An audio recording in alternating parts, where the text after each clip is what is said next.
Halo teman-teman para petani sawit, ketemu lagi di channel Berondol Kehidupan. Di video kali ini saya akan berbagi tips bagaimana caranya melebatkan buah kelapa sawit agar hasil panen kita bisa meningkat dan biaya pun lebih irit. Baik teman-teman para petani sawit, jangan lupa subscribe dan like channel ini. Bagi teman-teman yang sudah subscribe dan like, saya ucapkan terima kasih banyak. Semoga panjang umur, sehat selalu, rezekinya murah. Oke teman-teman para petani sawit, untuk melebatkan buah kelapa sawit agar hasil panen kita bisa meningkat, tentu ada beberapa hal yang harus kita lakukan pada perkebunan kelapa sawit kita terlebih dahulu. Seperti melakukan perawatan. Perawatan lahan itu sangat penting dilakukan. Membersihkan lahan, membuang gulma yang tidak bermanfaat ataupun gulma yang keras. Akan tetapi jangan semua gulma yang ada di perkebunan kelapa sawit kita basmi atau kita buang. Kalau semuanya dibuang dan terlalu bersih, tidak ada lagi gulma di perkebunan kelapa sawit kita, apalagi lahan kita lahan berbukit, maka tanah kita akan menjadi kering ketika musim panas dan menjadi tandus. Makanya usahakan meninggalkan sedikit gulma seperti gulma lembut. Selain dari itu, kalau bisa tanam bibit yang berkualitas seperti bibit unggul ataupun bibit yang mau berbuah. Jadi teman-teman para petani sawit, terkadang bibit pun tidak bisa menjadi patokan utama untuk meningkatkan hasil panen buah kelapa sawit. Walaupun kita menggunakan bibit yang bagus, kalau tidak ada perawatan sama sekali, maka hasilnya tidak akan bisa memuaskan. Makanya perawatan lahan itu perlu juga dilakukan supaya sawit kita tetap menjadi subur. Terkadang jarak tanam pun bisa menjadi masalah, tidak bisa menghasilkan buah yang banyak. Kenapa? Kalau sawit terlalu mepet jarak tanamnya, maka sawit tersebut akan kurang buah. Kecuali masih umur di bawah 10 tahun ataupun di bawah 8 tahun, itu masih bagus buahnya. Akan tetapi kalau sudah tinggi nanti, maka teman-teman akan tahu sendiri, kalau sawit itu terlalu mepet, maka akan terlihat dampaknya. Kalau terlalu jarang, jarak tanamnya juga tidak bagus. Kalau terlalu jarang, seperti kita yang minim lahan ataupun lahan kita sedikit, maka isi dalam 1 hektar itu terlalu sedikit, maka kita juga yang rugi. Jadi sedang-sedang saja untuk melakukan jarak tanam, jangan sampai terlalu jarang, jangan sampai terlalu mepet, yang sedang-sedang saja. Dan kebanyakan petani sawit itu menanam jarak 9x9 dan 10x10 ataupun 8x10, 8x8 untuk pellet. Pruning pelepah pohon kelapa sawit yang sudah tidak produktif lagi itu wajib dilakukan. Kalau terlalu banyak pelepah yang tidak bagus lagi, tidak bisa digunakan lagi, maka itu pun hasilnya tidak akan bisa memuaskan. Makanya wajib kita lakukan pruning minimal 1 tahun dalam 1 kali. Selain dari itu, tidak cukup hanya dengan melakukan perawatan, menanam bibit yang bagus, menjaga jarak tanam, dan melakukan perawatan pada batang. Tentu kita harus melakukan seperti memberikan nutrisi pada pohon kelapa sawit tersebut. Seperti melakukan pemupukan, itu wajib dilakukan. Banyak juga yang bilang sawit itu tidak dipupuk akan tetap berbuah. Betul sekali, sawit akan berbuah walaupun tidak dipupuk. Tapi akan berbeda hasilnya dengan yang rutin dipupuk. Akan tetapi untuk melakukan pemupukan pada lahan perkebunan kelapa sawit, apalagi ingin melakukan pemupukan rutin, itu membutuhkan biaya yang tidak sedikit. Biaya untuk melakukan pemupukan di perkebunan kelapa sawit kita, itu minimal, ya kalau kita ingin melakukan yang normal, minimal 4 kg per pokok dalam 1 tahun. Bahkan bisa mencapai 5 kg per pokok atau per batang dalam 1 tahun. Jadi teman-teman bisa kalikan saja berapa banyak biaya yang harus kita keluarkan untuk melakukan pemupukan pada perkebunan kelapa sawit. Biaya per batang saja kita hitung dalam 1 tahun berapa. Itu kalau kita menggunakan satu jenis pupuk. Tapi kalau kita menggunakan banyak jenis pupuk, otomatis itu lebih banyak lagi biaya yang harus kita keluarkan.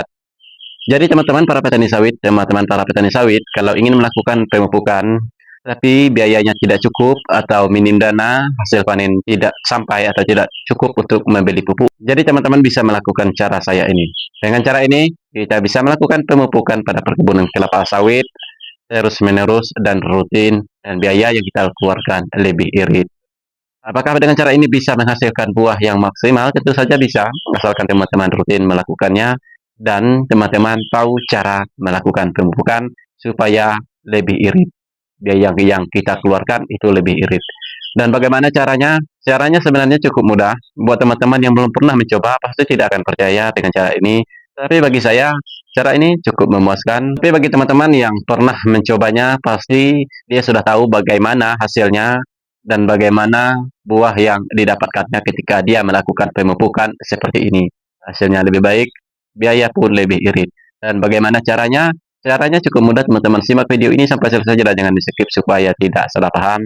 Dan jangan lupa untuk menekan tombol subscribe buat teman-teman yang belum subscribe. Buat teman-teman yang sudah subscribe, saya ucapkan terima kasih banyak. Semoga panjang umur, sehat selalu, rezeki murah. Baiklah teman-teman, untuk menghematkan biaya pemupukan pada perkebunan kelapa sawit, agar kita bisa melakukan pemupukan pada perkebunan kelapa sawit rutin, maka teman-teman simak caranya seperti ini. Baiklah sobat sawit, di video hari ini saya akan membahas bagaimana caranya meningkatkan kesuburan pohon kelapa sawit dan meningkatkan hasil panen buah kelapa sawit kita agar biaya kita lebih irit dan lebih sedikit. Baiklah sobat sawit, pertama sekali kalian siapkan pupuk NPK itu sebanyak 2 kg seperti ini. Untuk satu bungkus ini isinya 1 kg. Pupuk NPK ini pupuk NPK 1616 ataupun pupuk majemuk lainnya juga boleh, yang penting pupuk tersebut jenis pupuk majemuk, karena biasanya kandungan nutrisi dalam pupuk majemuk seperti contohnya NPK Mutiara ini sudah tergolong lengkap dan sudah tergolong cukup. Jadi kalian tinggal siapkan saja sebanyak 2 kg untuk satu wadah kecil seperti ini. Kalau kalian ingin melakukan pemupukan seperti ini skala besar, usahakan menggunakan wadah yang besar seperti drum ataupun drum besi ataupun drum plastik. Nah, setelah itu kalian tinggal masukkan air. Tuangkan air ke dalam wadah yang sudah kita sediakan seperti ini. Itu sebanyak setengah saja terlebih dahulu. Sebenarnya untuk takaran air itu dibutuhkan sebanyak 20 liter. Itu untuk 2 kg pupuk NPK Mutiara 1616. Dan ini namanya pupuk kocor. Pupuk kocor adalah pupuk cair yang kita racik sendiri menggunakan pupuk jenis pupuk NPK. Nah, untuk tahap selanjutnya atau langkah selanjutnya setelah air dituangkan, tinggal kita aduk. Kita aduk sampai hancur. Makanya kita tidak boleh menuangkan airnya sampai penuh. Kalau kita tuangkan sampai penuh, nanti bisa menjadi tumpah ketika kita melakukan pengadukannya. Jadi kita juga yang rugi. Usahakan untuk satu wadah sebesar ini ataupun untuk ukuran air 20 liter, usahakan menggunakan pupuknya itu sebanyak 2 kg ataupun lebih, karena semakin banyak pupuknya semakin bagus. Pupuk kocor ini namanya. Setelah itu, kalau bisa kalian campur menggunakan, kalau saya itu menggunakan asam humat. Asam humat ini bermanfaat untuk mengemburkan tanah, untuk meningkatkan pH tanah. Asam humat ini cair, pupuk ini sudah cair, ini khusus untuk menyuburkan tanah di sekeliling pohon kelapa sawit. Ada lebih baiknya dikocor seperti ini, dicampur langsung seperti ini juga tidak apa-apa. Yang penting untuk 2 kg pupuk NPK tadi, kalian campur sebanyak 1 liter pupuk asam humat seperti ini. Karena sangat bermanfaat untuk mempercepat peresapan ataupun untuk supaya pupuk NPK tadi penyerapannya lebih sempurna, lebih bagus, lebih cepat, sehingga hasil panen kita bisa lebih baik. Jadi untuk 2 kg pupuk tadi, pupuk NPK atau pupuk majemuk lainnya, kalian campur saja sebanyak 1 liter asam humat seperti ini. Untuk 1 liter asam humat seperti ini dan 2 kg pupuk NPK, kalau bisa airnya sebanyak 20 liter. Melakukan pemupukan seperti ini di pohon kelapa sawit atau di perkebunan kelapa sawit, biayanya akan bisa lebih irit dan lebih hemat, lebih sedikit biaya yang kita keluarkan untuk melakukan pemupukan pada perkebunan kelapa sawit. Karena kita menggunakan pupuk kocor itu pupuk cair yang sudah kita racik sendiri, jadi pupuknya sudah hancur, sudah kita hancurkan menggunakan air sehingga penyerapannya nanti lebih cepat dan lebih sempurna. Nah, setelah selesai menuangkan asam humat tadi, untuk langkah selanjutnya kalian aduk lagi untuk supaya asam humat NPK Mutiara dan air tadi tercampur merata. Jadi kalian aduk lagi, tidak perlu terlalu lama dan tidak perlu juga terlalu cepat untuk proses pengadukan seperti ini. Nah, setelah itu kalian tambah lagi dengan air. Masukkan air, tuangkan air itu sampai penuh.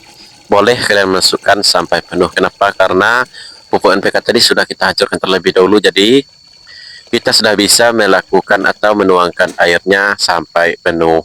Kalau sudah penuh seperti ini, usahakan untuk mengaduknya lagi sebentar, sedikit saja, supaya air yang baru kita masukkan tadi itu tercampur sempurna lagi dengan pupuk NPK tadi dan asam humat tadi. Jadi asam humat itu untuk ganti seperti pupuk dolomit. Tapi kalau tidak mau menggunakan asam humat, kalian bisa menggunakan pupuk dolomit terlebih dahulu sebelum melakukan pemupukan seperti ini. Nah, untuk langkah seterusnya, kalian tinggal siram di sekeliling pohon kelapa sawit itu untuk 1 batang. Kalau saya itu menggunakan airnya itu sebanyak air yang sudah kita racik seperti ini. Itu sebanyak 2 liter air. Jadi untuk 2 liter air 1 batang, berarti yang kita dapatkan bisa melakukan pemupukan sebanyak 10 batang pohon kelapa sawit untuk 2 kg pupuk NPK tadi. Berarti dosis yang kita berikan pada pohon kelapa sawit dalam 1 batang itu 2 on. Kenapa dibilang seperti itu? Karena 1 kg pupuk NPK tadi kita bisa mendapatkan 5 batang pohon kelapa sawit. Karena 2 kg kita bisa mendapatkan 10 batang. Dengan dosis air sebanyak 20 liter, berarti 2 liter 1 batang.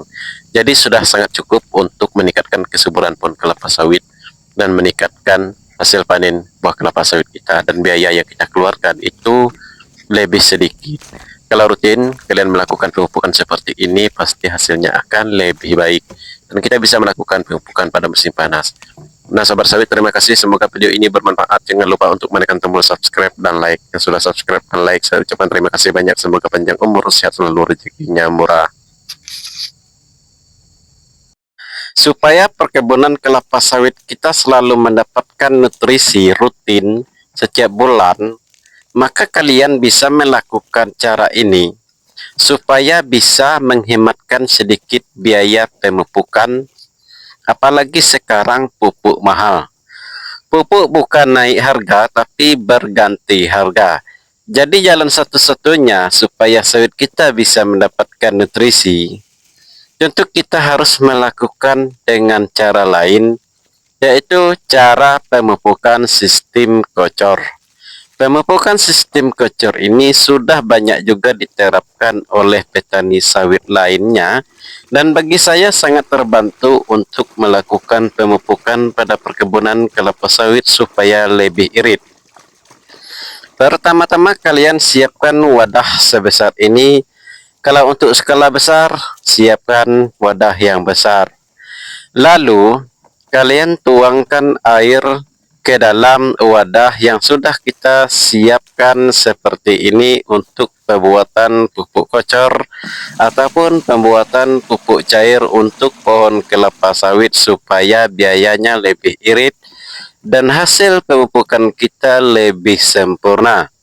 Apalagi lahan kita berbukit dan kita melakukan pemupukan di musim panas, sangat cocok untuk para petani sawit yang seperti itu.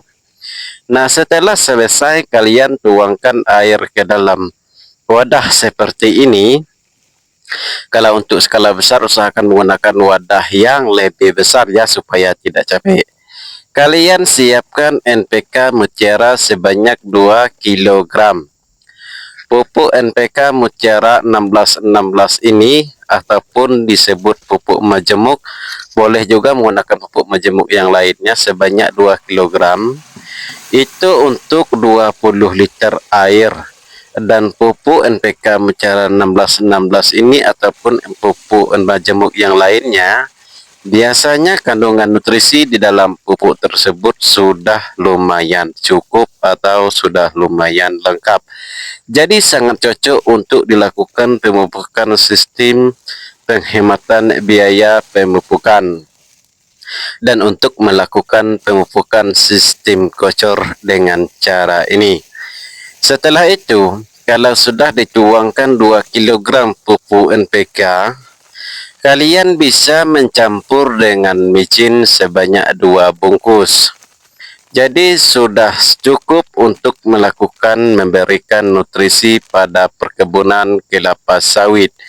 Dan cara ini memang agak ribet dan capek, akan tetapi kalau kalian tidak mau ribet, jadi satu-satunya jalan pasti ditabur. Kalau ditabur pupuknya sedikit, udah panas, lahan berbukit, hasilnya kurang memuaskan. Apalagi pupuk NPK itu sangat mahal.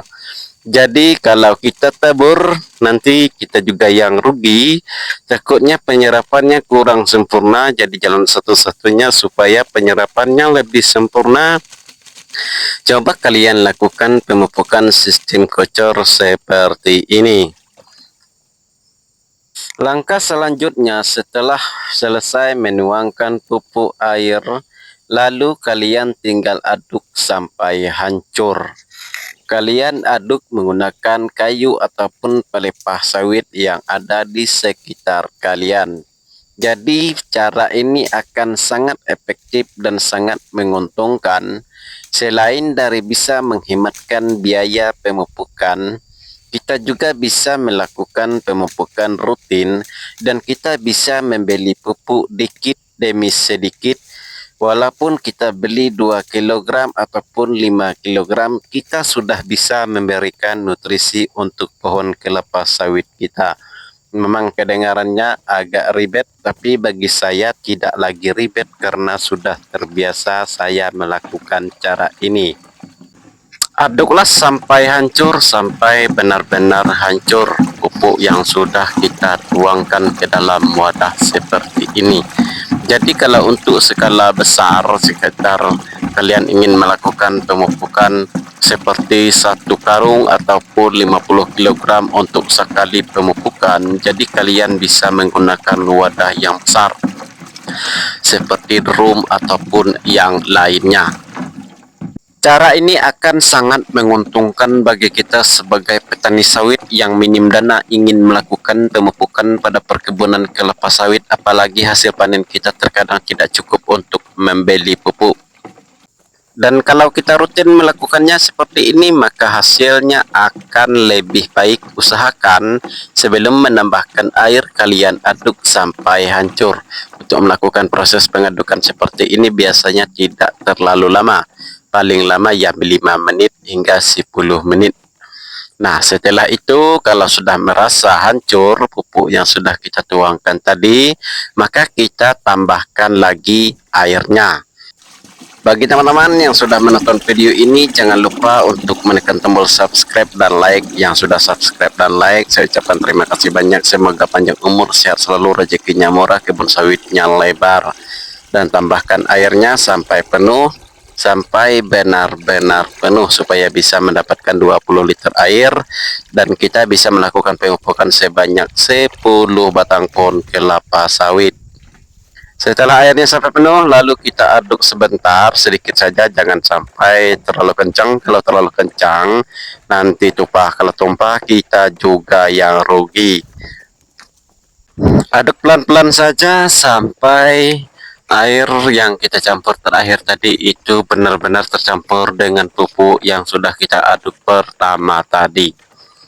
Cara ini akan lebih efektif, akan lebih menguntungkan bagi kita sebagai petani sawit yang ingin melakukan pemupukan untuk perkebunan kelapa sawit, apalagi kita minim dana. Setelah selesai proses pengadukannya, jadi tinggal kita siram di sekeliling pohon kelapa sawit itu minimal untuk 1 batang 2 liter air. Jadi kalau kita melakukan pengadukan sebanyak 20 liter air untuk 2 kg pupuk tadi, yang kita dapatkan sebanyak yaitu 10 batang pohon kelapa sawit. 10 batang pohon kelapa sawit untuk 2 kg pupuk itu sudah sangat bagus daripada kita tidak melakukan pemupukan sama sekali. Untuk 2 liter air itu berarti kita melakukan pemupukan itu sebanyak 2 on per batang sistem kocor. Kasih jarak minimal 1 meter atau 1,5 meter di keliling pohon kelapa sawit. Dan untuk mendapatkan hasil yang lebih baik, usahakan rutin melakukan pemupukan seperti ini. Nah teman-teman para petani sawit, terima kasih, semoga video ini bermanfaat. Jangan lupa untuk subscribe dan like channel ini. Buat teman-teman yang sudah subscribe dan like, saya ucapkan terima kasih banyak. Semoga panjang umur, sehat selalu, rezekinya murah. Beginilah caranya membuat pupuk bocor untuk pohon kelapa sawit.